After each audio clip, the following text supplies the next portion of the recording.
Bonjour à tous, j'espère que vous allez bien, c'est NT, je suis super content de vous retrouver dans cette nouvelle vidéo. Aujourd'hui, on va échanger avec un intervenant très particulier, Sébastien Joubel, qui est donc kiné, mais pas que, et c'est justement ce qu'on va voir dans cette vidéo. On peut faire énormément de choses après les études de santé, et je vous propose qu'on échange avec lui pour que vous ayez énormément d'informations. Salut Sébastien, comment ça va ? Salut Anthony, salut NT, bienvenue à toi qui nous regarde en ce moment. Comme tu l'as dit, je m'appelle Sébastien, j'ai fait des études de kiné, aujourd'hui je fais plein d'autres choses, on va avoir à mon avis pas mal de sujets aujourd'hui qu'on va pouvoir aborder autour de ça, et puis en espérant que ça t'apporte un maximum de valeur à toi, à ta communauté, et puis évidemment à toi qui nous regarde. Justement, on va peut-être commencer par la toute première question, qui es-tu ? Quel est ton parcours ? Je suis Sébastien Joumel, voilà, j'ai 27 ans aujourd'hui. J'ai fait pas mal de choses. J'ai fait du sport de haut niveau et je me suis construit autour de la volonté de toujours performer, de faire du sport et de réussir dans le sport. Donc, j'ai eu un premier parcours dans le sport de haut niveau qui m'a amené tranquillement vers tout un tas de disciplines dont on va parler tout à l'heure parce qu'en fait, les règles, elles étaient simples chez moi. Tu fais autant de sport que tu veux du moment que ça fonctionne à l'école. Donc en fait, cette mentalité que j'ai pu développer dans le sport, je l'ai aussi développée dans les études, à vouloir être le meilleur, vouloir me dépasser, vouloir avoir de bonnes notes, pouvoir atteindre mes objectifs. Et donc ça, du coup, je l'ai transposé dans mes études, évidemment, pour que je puisse aller au sport. C'était la condition sine qua non. Donc voilà, tout simplement. Et alors tu me racontais que du coup tu avais été champion d'Europe d'handball. Raconte-moi un peu cette histoire, c'est intéressant je trouve. Alors, champion du monde, pas champion d'Europe. Champion du monde, ok. À l'Euro, on n'a pas eu les résultats, on n'a pas eu les résultats qu'on voulait à l'Euro. Par contre, ouais, au mondial, en 2015 au Brésil, Ok, super. on a fait champion du monde. Après un Euro, justement, où pas terrible, hein, on s'est un petit peu manqué. Donc, on avait à cœur, en plus, c'était notre dernière compétition tous ensemble. On avait vraiment à cœur de terminer par une belle note. Et du coup, champion du monde au Brésil, incroyable. On est parti au Brésil. Il y a eu toute la préparation, évidemment, avant. Et on était vraiment Nous, on avait dans notre tête de gagner, mais on était carrément outsider. Personne ne misait vraiment sur nous, sachant qu'on avait fait un Euro très moyen. Ça s'est passé à quelle période ça ? Avant par exemple tes études de santé ? En même temps, en gros, D'accord. c'était la transition. J'ai fait une licence TAPS en entraînement sportif, et après, je pouvais rentrer en tant que sportif de haut niveau directement dans l'école. Ah oui, ça c'est intéressant, ouais. Ouais, j'étais pris à l'école de Lille. Enfin, en gros, c'était le directeur, je crois, ou responsable PEDA qui était venu me voir au qualif pour les championnats d'Europe qui était à Villeneuve d'Ascq. J'en avais échangé et tout, ils avaient kiffé. Et du coup, j'étais pris avec ce parcours-là.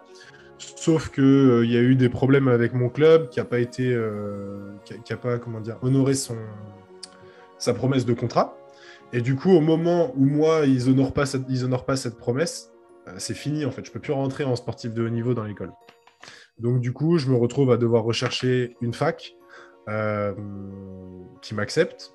Je me retrouve à devoir rechercher un club qui va me faire signer un contrat pro. Et je me retrouve à devoir trouver une fac aussi avec une alternance pour ma chérie. Raconte-nous un peu le parcours, comment ça se passe ? Donc j'ai fait des dossiers dans plein d'écoles. J'ai fait des dossiers dans quelque chose comme 20 écoles. Et j'ai été accepté dans une seule école. Oui. Dans toutes les écoles, en fait, soit ils me disaient que j'étais pas de la région. Par exemple, je postule à Nice. Moi, j'étais originaire de Bretagne. J'étais là, à ce moment-là, en région parisienne. Ils me disent, non, vous n'êtes pas du coin, c'est pas possible. Je postule à Strasbourg, pareil, etc., etc., etc. Donc, c'était vraiment un moment un peu stressant de ma vie, de bascule, parce que je passais vraiment du milieu professionnel où le hand était la priorité à je fais mes études de kiné, je fais mes études de santé, et le hand, c'est un à côté, le hand, c'est du plus. J'ai pas envie d'arrêter, j'avais envie de continuer. J'étais persuadé que je pouvais faire les deux, malgré tout ce que les personnes que j'ai pu voir en entretien m'ont dit, malgré ce que les entraîneurs pouvaient me dire, malgré etc.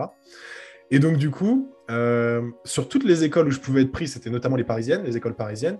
Et là, j'ai joué à fond la carte du sportif de haut niveau en me disant, voilà, j'ai fait STAPS, j'ai fait du sport, je m'y connais, je connais la kiné, j'ai passé du temps chez le kiné. Et en fait, ça a été un frein. Ça a été un frein à tous mes entretiens. Et j'étais pas du tout préparé à ça. Ils me disaient, pourquoi on te prendrait toi alors qu'on peut avoir des étudiants qui vont faire que ça, que les études de kiné, quoi. En fait, on prend un risque à te prendre toi. Et du coup, le dernier entretien, donc je reçois quelques-uns des résultats. Il me reste un dernier entretien et là, je me dis, est-ce que je joue la carte du sport ? Parce que jusqu'à présent, ça n'a pas marché, quoi. Donc, ce serait trop con de continuer à faire un truc qui marche pas. Et je me retrouve en entretien, il y avait 3 ou 4 profs, je crois que c'était 3 profs. Et je sens que... Donc il y en a une qui commence à me titiller et tout ça un peu sur kiné, ostéo, chiro et tout. Donc Je réponds ce que j'avais. Moi, je m'étais renseigné. Je réponds pourquoi je veux faire kiné et pas chiro, pas ostéo, etc.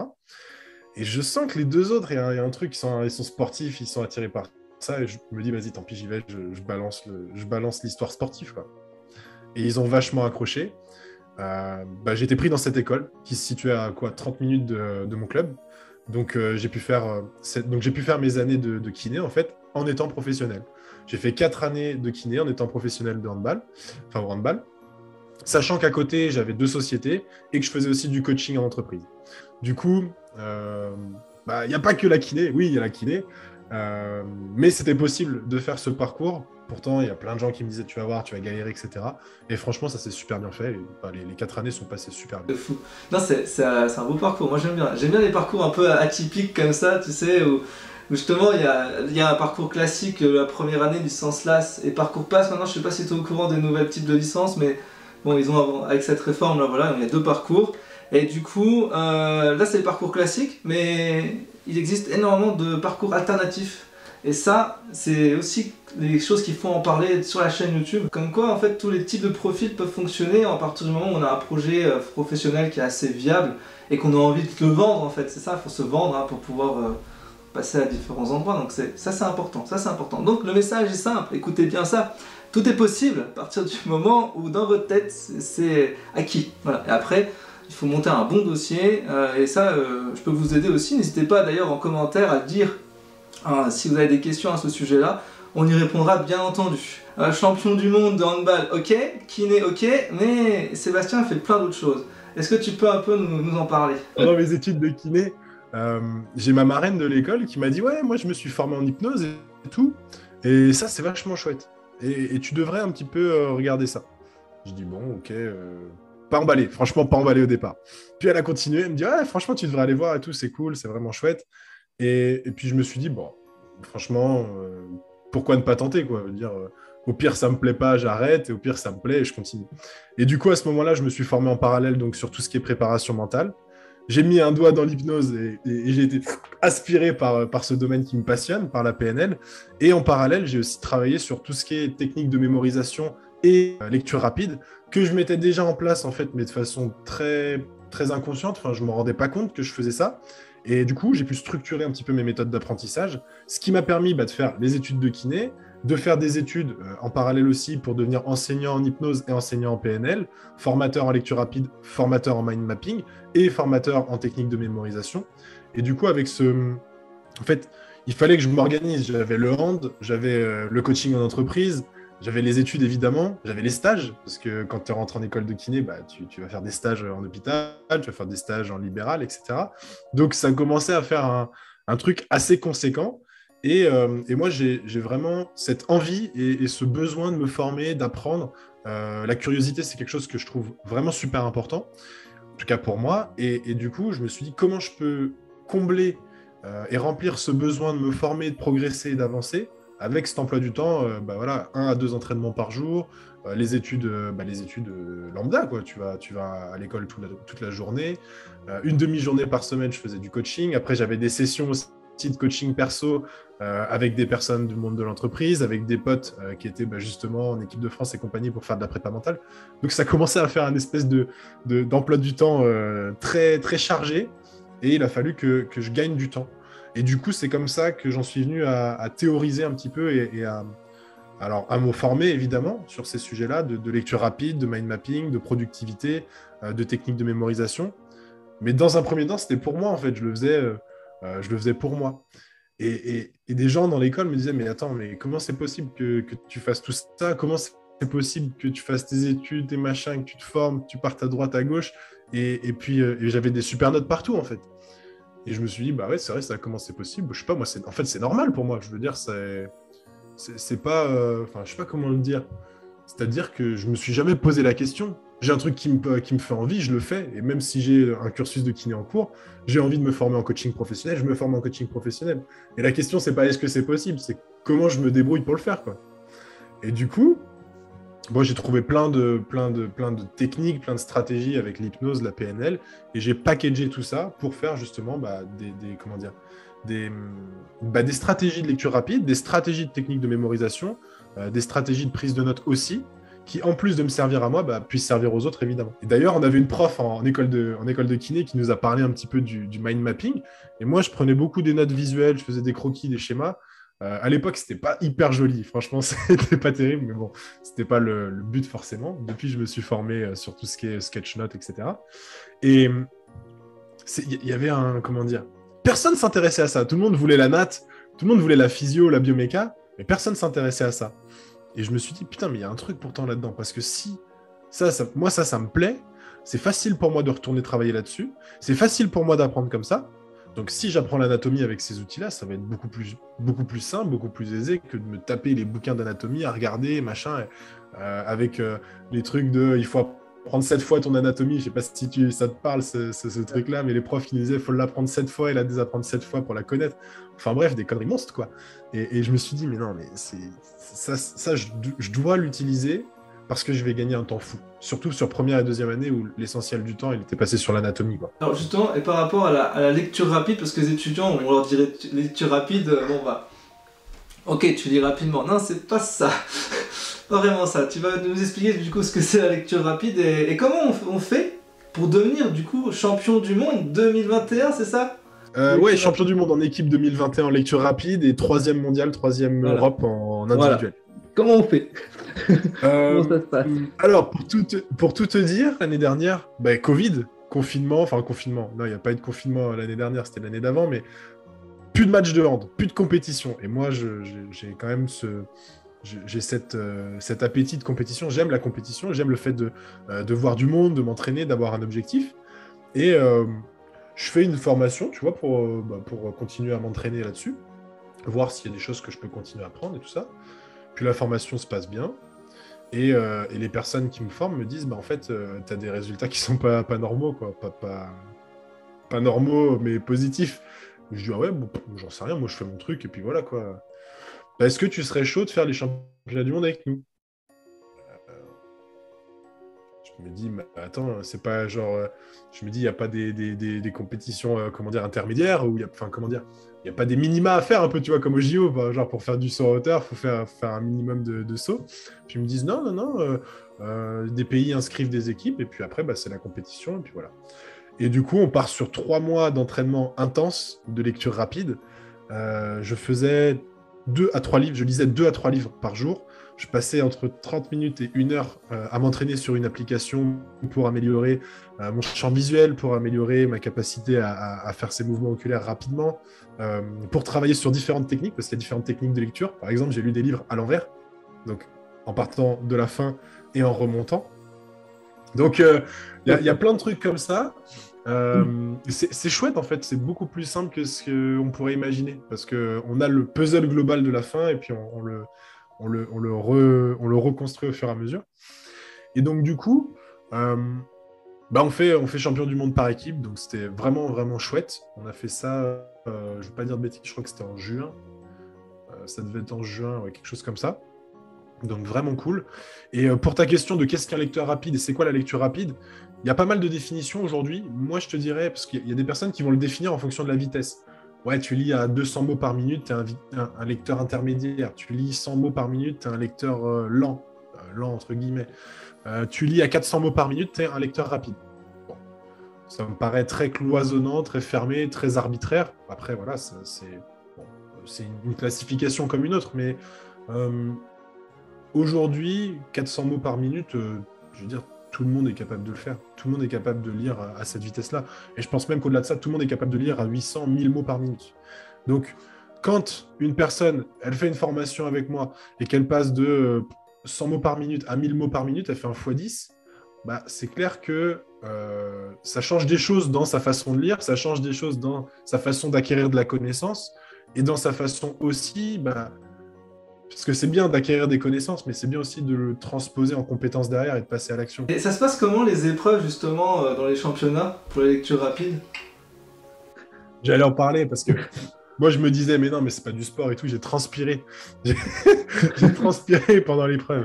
Donc cette année ça s'est passé, donc en gros on a lu un livre qui n'était pas sorti. Tu vois, le livre on l'a découvert tous pour pas qu'il y ait un coup de malchance ou un coup de préparation qu'une personne connaisse déjà le livre. Donc, On s'est connecté, je ne sais plus à quelle heure, on s'est connecté, ils nous ont donné accès sur une plateforme au bouquin. C'était un bouquin d'un auteur polonais. Il était dans les tuyaux que ce serait de la science-fiction, mais c'était pas du tout de la science-fiction. Et c'était plutôt pas un thriller, quoi, un roman un peu policier, une intrigue policière. Tu coches à la fin, j'ai terminé en... moi, j'ai terminé en... Je ne vais pas dire de bêtises, mais je crois que c'était 18 minutes, mais j'ai plus le nombre de mots du livre, je m'en souviens plus. Bref. Donc, en gros, il te calcule ta vitesse. Et ensuite, tu n'as plus accès au texte. Et là, tu as une série de 20 questions qui sont évaluées par des arbitres officiels qui disent, en gros, est-ce que c'est complètement bon, partiellement bon, pas du tout bon. Et en fonction, du coup, de ta note, tu pondères. Donc, si tu as 10 sur 20, tu vois, tu fais 50% de ta vitesse. Si tu avais lu à 2000 mots par minute, ça te fait une vitesse effective de 1000 mots par minute. Et après, tout le monde est classé comme ça. Ah, c'est un beau challenge en tout cas que tu t'es lancé. Moi je sais pas si ça me tenterait, mais pourquoi pas un jour. Mais ça dépendrait que des étudiants qui se sont motivés, qui sont prêts à mettre des likes à fond dans la vidéo. Hein. Ça dépendrait que de vous. Hein. Est-ce que la lecture rapide, ça pourrait du coup être utile pour les étudiants en médecine et de quelle manière? Est-ce que tu aurais des petites astuces à donner comme ça? En fait, encore une fois, la première des choses qu'on fait en lecture rapide, c'est d'apprendre à définir un objectif. Donc, apprendre à définir un objectif, c'est pas je veux avoir 17 sur 20 à mon examen de médecine. Parce qu'en fait, avoir 17 sur 20, ça dépend pas que de toi. Ça dépend de ton correcteur, ça dépend des questions qui vont être mises, etc. etc. Donc, déjà, il y a tout l'aspect programmation, fixation d'objectifs sur qu'est-ce qui ne dépend que de toi. Après, typiquement, moi, je fais de la lecture rapide en anglais aussi. Je lis pas aussi vite en anglais qu'en français. Je parle bien l'anglais, mais c'est pas ma langue maternelle. Et du coup, j'adapte ma vitesse. Après, je peux me faire des trips, entre guillemets, et de lire à une vitesse type française, que je mets en français, sur de l'anglais. Je perds un petit peu à ce moment-là au niveau de compréhension. Maintenant, c'est vraiment le principe de Pareto. C'est 20% d'effort pour 80% de résultats. Et ça nécessite d'accepter de travailler sur son cerveau et sur ses biais psychologiques. C'est-à-dire qu'il y a un biais aujourd'hui qui est un biais cognitif qui est connu, c'est le biais d'aversion à la perte. L'être humain a peur de perdre. Parfois même plus peur de perdre que l'envie de gagner. Et du coup, lire rapidement, ça nécessite de faire le deuil de certaines infos sur lesquelles on va passer au travers. C'est-à-dire que si aujourd'hui, je te demande je verse du sable sur la table et je te demande d'en récupérer le maximum, et ben avec une poignée, tu vas récupérer 80% de ce que j'ai versé. Et après, toutes tes autres poignées, elles vont te permettre de récupérer des petits pourcentages. Mais ça va te prendre beaucoup de temps, beaucoup d'efforts, pour finalement peu de résultats. Donc l'idée, c'est d'allier la lecture rapide avec les techniques de mémorisation. Et ça s'utilise pour apprendre une langue, ça s'utilise pour la médecine, pour la kiné, ça marche pour... On a des étudiants en droit aussi. On a des entrepreneurs qui lisent un maximum de bouquins, qui sont dans des... Tu vois, ils font des phases de créativité à lire un maximum de bouquins pour prendre plein d'infos sur le plan inconscient et derrière, plus rien. Et on laisse, comment dire, un peu les infos remuer dans le tambour de la machine. Et quand on ouvre, il va sortir des trucs. Il va y avoir des trucs un peu dégueulasses, mais il va y avoir des trucs qui peuvent être des idées un peu géniales, quoi. Donc, évidemment, ça sert pour les études. Mais au-delà de ça, il y a plein de personnes qui, pendant leurs études, elles adorent lire, mais elles ne prennent plus ce temps-là parce qu'elles ne l'ont plus ou elles considèrent qu'elles ne l'ont plus. Alors qu'en fait, la lecture, elle peut avoir une incidence majeure dans la vie d'une personne. Dans le sens où j'adore lire. Pendant mes études de kiné, je lisais beaucoup moins. Je me sentais moins bien dans ma vie. Et du coup, de reprendre en main ces outils de lecture rapide et de me dire, tiens, chaque semaine, je vais me lire 2 bouquins, un bouquin d'anat ou un bouquin en lien avec la kiné du sport, etc. Et un roman, parce que j'adore les romans. Du coup, ça me met dans un meilleur mood et moi, je suis persuadé que ça influence positivement les résultats. Si tu es que en mode machine de guerre sur tes études, ça peut fonctionner un moment. Mais aujourd'hui, on sait aussi qu'il y a plein d'étudiants qui font des burn-out, que c'est de plus en plus précoce, cette pathologie-là. Et du coup, c'est important de prendre soin de soi et je pense que la lecture rapide est un outil qui permet de prendre soin de soi. C'est pas un outil où il faut toujours aller plus vite, toujours bourriner plus. Encore une fois, Au départ, tu n'as pas beaucoup de choix parce qu'on t'a dit il faut lire comme ça, il faut apprendre, faut lire tous les mots. Si tu n'as pas compris, tu reviens à la ligne, etc. Donc, la façon d'apprendre, elle est pour moi pas convenable. En tout cas, elle n'est pas 80-20. Et donc, à ce moment-là, on va élargir ton curseur et après, enfin la barre en tout cas, et toi, ton curseur, tu le positionnes où tu veux. Si tu as envie de lire lentement, tu peux lire lentement. Si tu as le temps, tu vois, j'adore l'été sur la plage, prendre un bon roman et le lire tranquillement. Et je me suis aussi fait des kiffs où je lis rapidement un roman et je suis complètement immergé dedans. Et c'est pas du tout les mêmes sensations, c'est pas les mêmes émotions. Donc, les deux sont... Et pour le concept du mind mapping, parce que les étudiants, ils savent de quoi on parle, hein, c'est carte mentale en général, mais ils savent pas si il faut en faire. Déjà, s'il faut faire l'effort d'en faire, parce que ça demande un temps de réflexion, il y a une méthodologie à faire. Et souvent, ils se disent, bon, bah finalement, j'arrête et je reste sur mes fiches. Et voilà, moi je trouve que c'est toujours la mauvaise idée, toujours réfléchir en faisant des maps, c'est toujours une bonne idée. Maintenant, c'est une construction qu'il faut faire et qu'il faut s'adapter à soi-même. Voilà, comment toi tu fais tes maps, par exemple pour la médecine, qu'est-ce que tu pourrais conseiller? Donc, tu peux utiliser des techniques de mind mapping, du webbing, c'est là tu fais des bulles. En gros, tu fais juste des grosses bulles que tu relis, c'est plus la structure centrale avec les branches, tu fais des bulles que tu relis. Ça, c'était mes premiers amours. Je faisais beaucoup de webbing au début. Et tu peux faire du sketch note, tu peux faire plein de trucs. Maintenant, si tu te dis, ouais, c'est pas possible, encore une fois, tu vas rentrer dans un biais de confirmation où tu vas vouloir prouver que ce que tu penses est vrai, parce que c'est comme ça que fonctionne le cerveau. Et donc, du coup, ben, ça va être plus difficile ou moins facile, parce que tu vas t'auto-générer de la résistance. Et moi, j'ai besoin, et je pense que apprendre sans avoir une vision globale, c'est pas la méthode la plus efficace. Savoir globalement où je vais, tu vois, globalement, je fais Paris-Marseille, et ensuite, dans le détail, bah tiens, je vais prendre telle autoroute, tiens, je vais reprendre telle route, tiens, je vais reprendre telle étape, telle étape, telle étape, telle étape. Elles vont être nécessaires pour atteindre cet objectif, qui n'est pas un objectif pour mes parents, qui n'est pas un objectif pour mon voisin, qui n'est pas un objectif pour ma grand-mère, qui n'est pas un objectif pour ma chérie, pour mon mec, qui est un objectif pour moi, qui me parle, qui me motive, qui me challenge, bah là, ça fonctionne. Le mind mapping, c'est super cool, ça prend du temps. Maintenant, prendre le temps de faire un mind map, ça peut ne pas prendre plus de temps que de faire une fiche. Ça peut ne pas prendre plus de temps. Ça dépend du niveau de détail, ça dépend du niveau, est-ce que tu colories, est-ce que tu colories pas. Maintenant, ce temps-là, c'est encore une fois, là, on est purement sur de la version à la perte. J'ai peur de perdre du temps. Tu fais ta fiche. Ça te prend, allez, on va dire 30 minutes. Tu fais ta map, on va dire ça te prend 1 heure. Tu perds 30 minutes. Sauf que la fiche, si tu dois la relire 10 fois pour la mémoriser, et qu'à chaque lecture, tu mets 15 minutes, donc il te faut 150 minutes, bah, tu as 150 minutes plus 30 minutes, 180 minutes, tu es à 3 heures. Ta mind map, tu as besoin de la regarder 3 fois, tu la connais. Tu l'affiches même. Tu peux l'afficher pour que ce soit un apprentissage inconscient. Là, dans mon bureau, en fonction de mes objectifs, etc., j'ai des choses qui sont affichées que je regarde pas spécialement. Mais pourtant, ça rentre dans ma mémoire. Si ta première couche, elle a été tellement casse-couille que tu as un ancrage, tu te dis non, mais ça, c'est trop chiant. Ça, c'est ce sujet-là, je veux plus en entendre parler. Tu as une émotion qui est liée à ta fiche qui est pourrie. Donc, ton cerveau, lui, sait bien que la fiche là, elle est reliée à je me sens nul, je suis pas capable, je comprends rien, ce prof-là, il me saoule, il est nul, il explique mal. Donc, du coup, derrière, il fait quoi, lui? Il dit hey, on va aller voir ailleurs. Ouais, clairement. On va regarder autre chose. Alors que si tu as une jolie map, bah, c'est ludique, c'est au-delà de ludique, joli. En règle générale, on fait des trucs qui sont plutôt sympas. Et donc, du coup, derrière, c'est un plaisir d'y retourner. Et tu renverses la version à la perte en plaisir d'apprendre.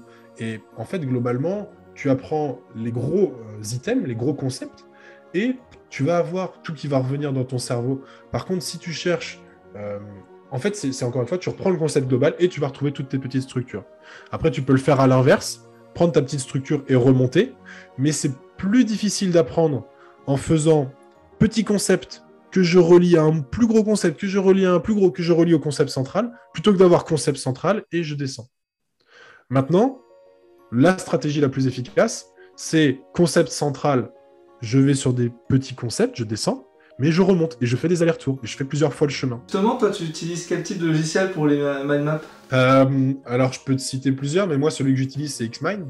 Donc, il y a MindMeister, j'utilisais Koggle aussi auparavant, mais je ne le trouvais pas très intuitif. Désolé pour la mauvaise pub. Aujourd'hui, moi, j'utilise Xmind. Il y a une version qui est gratuite, qui fait grave le taf. Moi, j'ai la version payante, qui est encore mieux.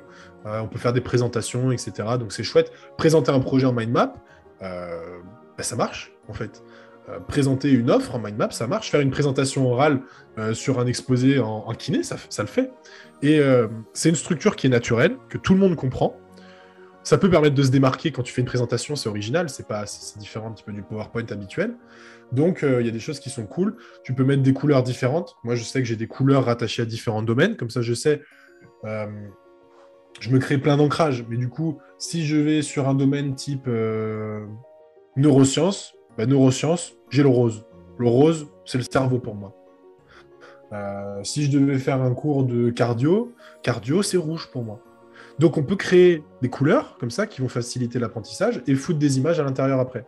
Maintenant, entre une image que tu vas choper sur Internet et l'image que toi tu dessines et qui vient du fin fond de ton crâne et donc de tes représentations du monde, c'est sûr que pour moi, c'est plus efficace. Alors, vous voyez, c'est super intéressant en tout cas comme échange. Et justement, où est-ce qu'on va pouvoir retrouver Sébastien Joumet? Tu vas nous le dire tout simplement. Si tu veux aujourd'hui te former en lecture rapide, en technique de mémorisation, te former ou prendre un accompagnement, tu peux me retrouver sur Facebook, sur LinkedIn également. Je pense qu'Anto mettra un lien dans la description vers le site internet pour la lecture rapide, parce qu'aujourd'hui, donc c'est lectureflash.com, moi j'ai développé ma méthode de formation en lecture rapide qui s'appelle Lecture Flash. Je suis en train de développer aussi tout ce qui est stratégie de mémorisation, donc ça va arriver d'ici peu, et bientôt tout ce qui est stratégie de pensée visuelle avec le mind mapping, le webbing, le sketchnoting, donc tous ces mots qui terminent par ing et que peut-être tu ne sais pas ce que c'est, donc tu pourras regarder sur ton ordi, mais globalement c'est de faire des petits dessins qui facilitent la mémorisation et la compréhension. Donc tout ça, c'est des choses qui vont arriver prochainement. Je tiens à te remercier toi qui regardes la vidéo, parce que je ne sais pas combien de temps elle va durer, mais si tu arrives jusqu'à ce moment-là, c'est que tu as regardé jusqu'au bout. J'espère que tu as trouvé un maximum de valeur, et puis je tiens aussi à remercier Anthony, donc de la chaîne NT. Merci à toi, du coup Sébastien. J'espère que vous avez apprécié cette petite interview. En tout cas, c'était un bel échange. En tout cas, j'espère que ça va vous aider. Si vous avez la moindre question, je le rappelle, n'hésitez pas à le mettre du coup en commentaire de cette vidéo. Et si vous voulez rejoindre le groupe sur Discord, je vous mets également le lien, comme ça vous pouvez y accéder. Vous retrouverez bien sûr Sébastien Joumet sur tous les réseaux, sur tous ces réseaux, je vous mets les liens en description de cette vidéo. Je vous retrouve dans une prochaine vidéo, je vous dis à très vite, ciao ciao.